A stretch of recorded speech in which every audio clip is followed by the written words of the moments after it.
সাকিব আল হাসান, রশিদ খানের আবুধাবি টি10 লিগে মাঠের পারফরম্যান্স নিয়ে নতুন করে আবারও উঠেছে ফিক্সিংয়ের প্রশ্ন। এবার বিতর্কের কেন্দ্রবিন্দুতে শ্রীলঙ্কার অলরাউন্ডার দাসুন সানাকা।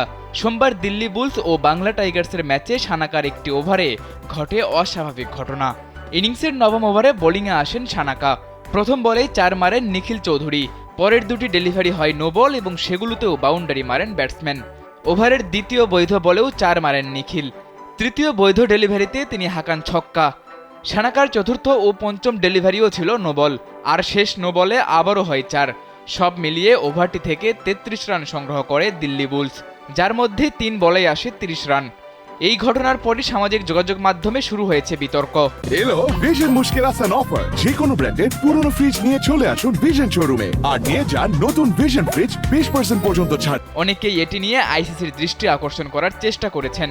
যদিও এই ম্যাচে সাকিবের দল শেষ পর্যন্ত 10 ওভারে দিল্লি বুলসের 123 রানের লক্ষ্য 2 বল বাকি থাকতেই তাড়া করে জয় পেয়েছে।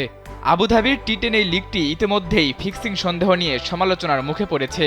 আইসিসি এই বিষয়ে কোনো তদন্ত করবে কিনা তা এখনও স্পষ্ট নয়।